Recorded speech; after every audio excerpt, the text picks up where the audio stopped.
Hello, my name is Cal Moloney from Richmond, Virginia, and I'm an anarchist. I'm Matt Battaglioli. I'm from Richmond, Virginia, and I am also an anarchist. And today we bring to you the news from Underground. This time covering a story that we found on Salon, in which Why You're Wrong About Communism, 7 Huge Misconceptions About It and Capitalism, written by Jesse Meyerson.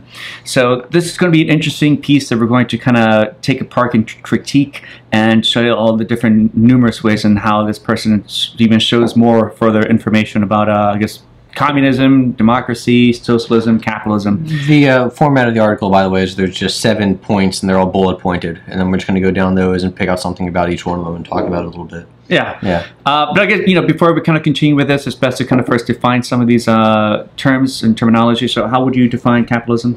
Well, I use the word capitalism and free market somewhat synonymously, which is mostly a 20th century and beyond thing. 19th century philosophers, economists would not do that, but now that we have subjective value, we do. So I would just say a system in which the means of production are privately owned, property is respected to its most extensive criteria, and that basically you can make the contracts that you want to make and not the ones you don't want to make.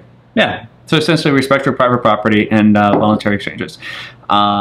And not so much in terms with communism. They have a lot of listed points on what communism entails. A lot of them as abolition of the family, almost there. You have complete control of transportation, monopoly on roads. You have communication systems, USPS. You have Fed. Yeah, the Fed. They want to have a centralized state bank currency. That's the Fed. They want to have free schools for children. You have your public indoctrination camps. Free, right. Of course, and they also advocate for the abolition of property ownership and land ownership. And there's also taxes in communism, believe it or not. So they call it a graduated income tax. So not that far different from what kind of coexists today in the name of democracy. So when you look at countries, what you're looking at is, I guess, a balance between capitalism and socialism. Today we don't have a capitalist system. It's not a capitalist economy. It's a free market. No, it's a state-controlled economy. It's a state-controlled market. There's some pieces of capitalism in some respect, but that's in the individual aspect of it. Government in itself doesn't respect private property. You look at eminent domain as an example of that. You look at the war on drugs as an example in which they don't even have respect for you as owning your own body. Before we kind of continue these points, it's kind of important to kind of understand that we don't live in a capitalistic society. We live in a state-controlled society, a mafia-controlled, sociopathic-controlled society, under which it's the gun pointed at everyone else that makes the rules. We're going to go enumerate down the list, and so stay with us. So the first point: only communist economics rely on state violence. In capitalism, competing ownership claims are settled by the state's willingness to use violence to exclude all but one claimant. If I lay claim to one of David Cush's mansions, libertarian that he is, he's going to rely on big government and its guns to set me right. He owns that mansion because the state says he does and threatens to imprison anyone who disagrees. Where there isn't a state, whoever has the most violent power determines who gets the stuff. Be that a warlord, a knight, the mafia, or a gang of cowboys in the Wild West. Either by vigilantes or the state, property rights rely on violence. First off, especially when you're going to make an example saying, well, these are going to revert back to the Wild Wild West. Like, the Wild West was not that wild. That's a lot of Hollywood propaganda myths that's been circulated for quite some time. Actually, you'll find like most deaths were kind of like 1 or 2 a town per year max. It wasn't as violent and crazy as people have seen. Because if you kill a store clerk owner who has all the contacts and networks and who has amassed that kind of, I guess, system on his own, good luck finding another barber. Good luck finding a store clerk. Good luck finding a saloon owner in the middle of nowhere. These people provide very valuable assets, very valuable commodities for these people who kind of value them as such. And Cal, is this your tablet? Yes, it's my tablet. Who are you? This tablet, by the way. Yeah. Who are you aggressing against to own it? Right? Yeah. I'm constantly in aggression with everyone here. My neighbors, you. Yeah. You can at any time you can test the legitimacy of any claim. I mean, if the argument is, well, there is violence being used to maintain this property, go and find a single person who will say that they are being violently aggressed against for the sake of somebody maintaining ownership of their tablet.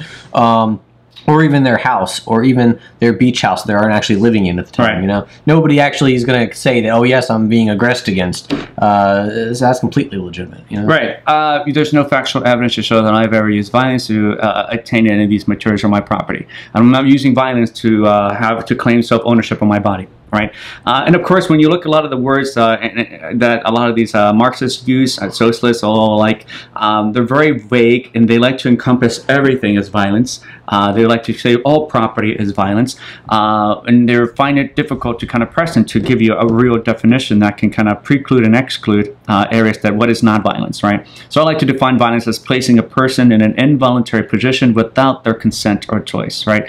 I.e., all violations of self-ownership, all violations of property rights, murder, rape, theft, assault, right? This is the initiation of aggression, initiation of that force. When they're talking about me owning my tablet, that it's protected by violence, is not. Yes, if someone were to take it without my consent or choice, I will act accordingly in defense, as I would anyone who lays a hand on me without my consent or choice. Right? I'm acting in self-defense from that initiation. So, I mean, if your argument is that maintaining property relies on violence, then I guess so you're aggressing violently against people to stay alive. Right. Yeah. That's by extension. That's legitimately true. Right. It's the self-defense aspect of it. You're not initiating it; they are initiating. You're enacting as a resistant from that initiation of force, and that's not violence. That's resistance. That's protection. Yeah. So you always kind of want to point these things out when you're talking to these communists, to these socialists. They like to make things very vague, like and zeitgeist, structural violence and all this stuff. And so, but we can probably go over that another time. With structural violence. But yeah, so the thing with government, so they'll say that government makes these kinds, again, in the Wild West, they had a lot of agencies that had accordance places where you can kind of make your claim on these lands, and there's all voluntary, it's all consensual, and there's a lot of different places that people have had access to these stations to do this for. So the state at the time was not the only agency there. Actually, they try to make every effort to kick out the state every time they try to encroach into those territories. But of course, the monopoly on violence that the government has, all the guns and the military and the trained sociopaths eventually overcame and took over the Wild West area. So the next point. Yeah, next, our number 2. Capitalist economies are based on free exchange, so they're arguing this is a myth. Okay. The explanation. The origin of capitalism was depriving British peasants of their access to land, or seizure of property, you might call it, and therefore their means of subsistence, making them dependent on the market for their survival. Once propertyless, they are forced to flock to the dreck, drink, and disease of slum-ridden cities and sell the only thing they had, their capacity to use their brains and muscles to work or die. Just like them, the vast majority of people today are deprived of access to the resources we need to flourish, though they exist in abundant quantities, so as to force us to work for a boss who is trying to get rich by paying us less and working us harder. First point I want to make is at the end of that. Yes, it's true, all bosses, managers, business owners, whatever, always want to pay the least for the most. But at the same time, the employee who's agreeing to that contract wants to work the least and get paid the most. Exactly, yeah. So, it's that transaction, that value exchange would have come. Right. Wouldn't arise. Right. So, and also managers and business owners are also consumers. So they like to sometimes separate that your consumers and the producer. What are they going to do with their money? They have to consume it somehow as well. That's right. So, but in any time an agreement happens, there is a net gain. Yeah. Because everyone perceives that they are benefiting from it. Right. Value exchange for value. Next, in the beginning of this, I'll say again, the origin of capitalism was depriving British citizens of their access to land or seizure of property. What it does not say is who was doing it. Right. Yeah. And that's going to go to our main point here, which is, of course, the underlying factor, which is, of course, the state. Right. Yeah. So, of course, a lot of this stuff, maybe we'll do a covering of the Industrial Revolution. There's a lot of myths that come from there to try to blame capitalism again, but you can find many examples, factual evidence to show actually it was always state intervenience that caused a lot of these conditions to be worsened. Like you have one, for example, of Windows. Oh, yeah. So during the beginning of the Industrial Revolution, what you had was people would perceive the income tax as what it actually is, which is an invasion of your personal privacy and an abduction of property. So that was not politically profitable at all. So in an attempt to tax people based on their income, the governments at the time would make an assumption, well, if you're richer, you have bigger houses or bigger buildings or bigger factories or whatever, and then they would tax them in accordance to how many windows they had. So all that really did was create a huge disincentive for business owners and factory runners to make their working environments for their employees more comfortable or more livable. So of course you have all of this very, very commonly recited hymns, which is the factories from the 1800s during the Industrial Revolution were very impossible to work in. The conditions were horrible and it was stuffy and disgusting. But the reason for that is not because business owners are just greedy. There's a big incentive the businesses have to keep their working environments comfortable, and that is because their employees are naturally going to be more productive in those environments versus the ones that they were actually in. But that was actually countered by the disincentive created by the government through the window tax. Right. Yeah. The more windows you have, the more taxes you have to pay. Yeah. So what are you going to do in that situation? Of course. Right. So point number 3, communism killed 110 million people for resisting disposition. And this is interesting. This is trying to appeal to emotions. Or, for example, for one thing, a large number of the people killed under the Soviet communism weren't the kulaks. Everyone pretends to care about themselves, communists. Stalin and his paranoid cruelty not only had Russian revolution leaders assassinated and executed, but indeed exterminated entire communist parties. These parties weren't interested in having their property collectivized. They were committed to collectivizing property. It's also worth remembering that the Soviets had to fight a revolutionary war against, amongst other, the U.S., which, as the American Revolution is enough to show, doesn't mainly consist of group hugs. They also faced and heroically defeated the Nazis, who were not an ocean away, but right on their doorstep. So this is an attempt to say, well, communists who advocated for communists were okay with it because they were also for advocating for collectivization of property. So we should kind of discount those deaths to begin with, instead of looking at them actually as individuals and as people. And you can find that they were then betrayed by that ideology. Right? Yeah, so Leon Trotsky was a communist, but he was still a person. So this idea that saying that it's a misconception that it killed 110 million people, give or take, that's not a misconception just because the people that were killed largely were communists themselves. Right. So, well, there are communists, so you can kind of discount them and say, well, the numbers are a lot smaller than that. Well, we look at the point of view that regardless of what you want to call your sociopathic dictatorship government, the United States itself has murdered over 20 million people since the end of World War II. So you can count the number of escalating deaths, also 1.5 Iraqis. That's what happens with statism. That's what happens with any kind of government. So, I mean, the individual is correct in pointing out the United States has also murdered. Yeah, but in the way that he's trying to kind of sugarcoat the number of deaths under communism, tens of millions have died under Mao, the Great Famine, for example. Same thing with Stalin, same thing with Hitler. And you'll find every single government out there that continues to have a long history of cruelty disposing their own, civilian population. In the case of the United States, now there can be such a thing as certain parts of the country, the economists can be socialist versus capitalist. The military is completely socialist. Yeah. So that's what's killing people. It's not, right. Those are not free market soldiers. Yeah. Those are not respect your property rights soldiers. Those are sociopathic, under the control of these socialistic countries soldiers. So that's, for all the evidence out there, I mean, it was a socialist country, the United States, that nuked two cities. Right? That's not capitalism. That's not the free market. That's statism. And so the next point that we have here is capitalist governments don't commit human rights atrocities. Whatever one's assessment of the crimes committed by communist leaders, it is unwise for capitalism's cheerleaders to play the body count game, because if people like me have to account for the Gulag and the Gray Sparrow campaign, they'll also have to account for the slave trade, the indigenous extermination, the late Victorian Holocaust, and every war, genocide, and massacre carried out by the U.S. and its proxies in order to defeat communism. Since the pro-capitalist sets cares so deeply for the suffering of the Russian and Chinese masses, perhaps they'll even want to account for the millions of deaths resulting for this country transitions to capitalism. And as we pointed out, yeah, we do count. That wouldn't say that's capitalism again. We already provided a good objective definition of capitalism. That's just a state-controlled market. It also goes on, let's try to convince the tens of million people who die of malnutrition every year because of the free market is incapable of engineering a situation in which less than half of the world's food is thrown away. I mean... Okay, guys, really? Yeah. Come on. I would imagine the many deaths that have been prevented due to starvation is due to at least some portion of capitalism, at least some respect for property rights and means of ownership of that kind of property rights to kind of produce mass abundance of food for everyone's consumption at the most capacity allowable. You look at in India with this green revolution, you look at buying cheap food today at your local grocery market, which could be Yeah, if you were to work $5 an hour, 1 hour a day, you could eat. Yeah. You know, you'd have enough calories to sustain your life, which is unheard of. I mean, these more socialist-leaning countries really couldn't even get food together for everybody that would, sustain life. Yeah. That's why you have the Great Famine. That's why you have, Yeah, Mises has a quote here. It says, "Capitalism is essentially a system of mass production for the satisfaction of the needs of the masses. It pours a horn of plenty upon the common man. It has raised the average standard of living to a height never dreamed of in earlier ages. It has made accessible to millions of people enjoyments which a few generations ago were only within the reach of a small elite."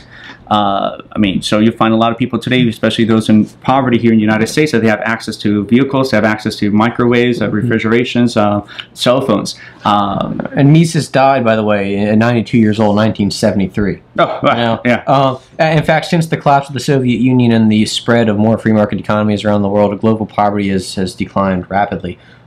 Certainly no thanks to any of the efforts made by the UN, which couldn't even make it a country like Mauritania to make slavery illegal until 2007. Right. So you want to look at socialism at work, you look at the long bright lines right now in Venezuela, right? Yeah. You want to look at some of the again, we don't have a capitalistic market here, but some aspect of it that does remain, look at that abundance of choice when you go to a supermarket and the low cost of fruits and bananas. And a little capitalism goes a long way. Yeah. It doesn't need to be completely capitalist to sustain people's lives. Right. Yeah. And the next point. Just 1 second, Cal. I want to make sure there was something else in this one that I wanted to. I think I wanted to hit.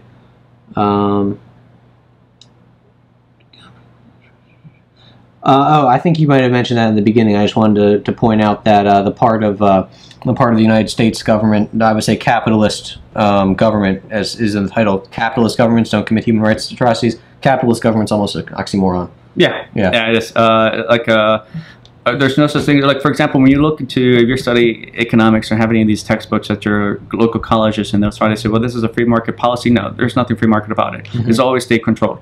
A free market is completely free. You have completely free voluntary exchanges. There's no extortion. There's no taxes, no imports, no tariffs. There's no stranger middleman dressed as a bureaucrat trying to get in the middle of that exchange and threatening you because you're not giving up a portion of your profits to them.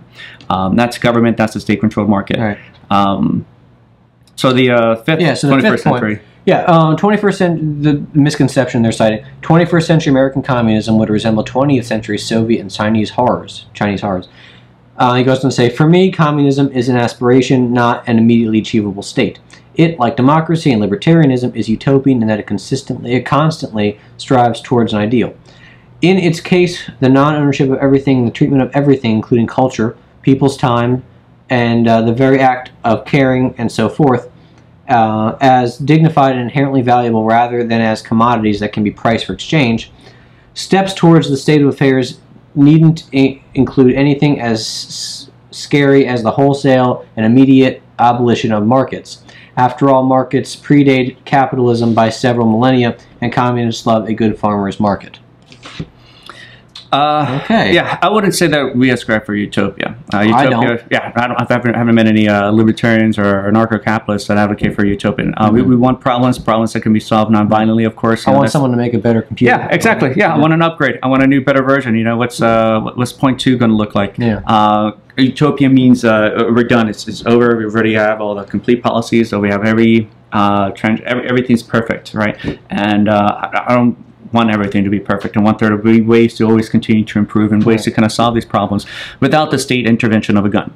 And that's what communism entails. Of course, they still advocate for income tax, right? So they still advocate for a lot of the same,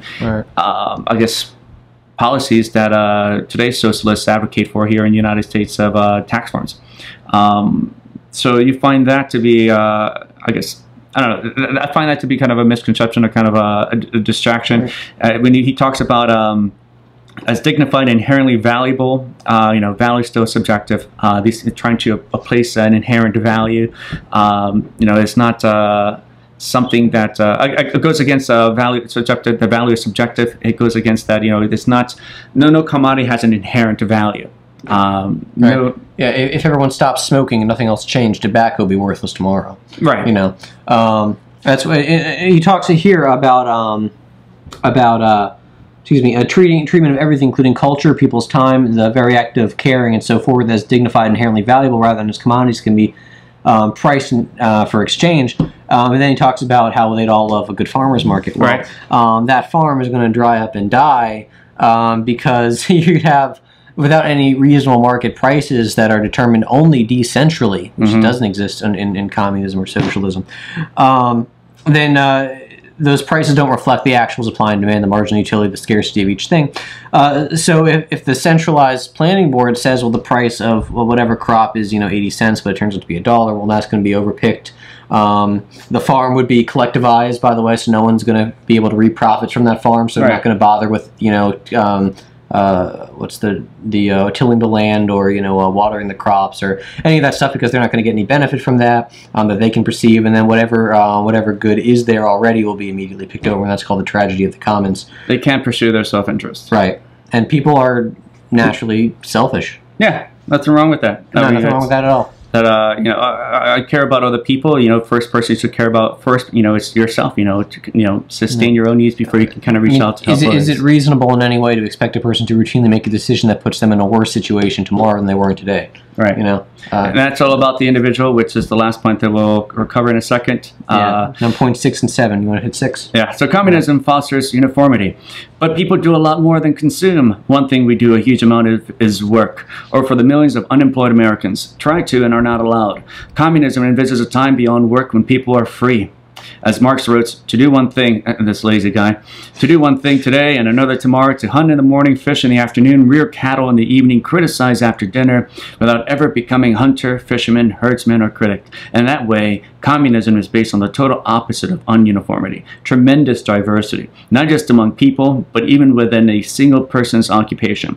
And of course, if we want to talk about unemployed Americans, you could look at the national centralized banking system that communism advocates for, like the Fed, that depreciates the currency. That causes unemployment. That causes a lot of people to find within their small budget to begin with to save, to build up, capital to kind of escape that kind of poverty. You find a lot of government intervention that prevents a lot of people from escaping those tragedies, like permits and licenses that restrict support from competing, government lobbying policies that allows higher businesses to discriminate and outcompete lower ones. So all this stuff is a system, is a sick, festering disease from statism that's causing a lot of impoverished Americans. It causes a lot of this, unemployed, as they would call it. Yeah, and under a capitalist system, like let's say, I'm not going to call this a completely free market, but it's comparatively a free market. You'll have a full-time worker about 40 hours a week. That's less than half the week. So I mean. Yeah. So I go to work. I work part-time. I work about 20 hours a week, and I sell musical instruments.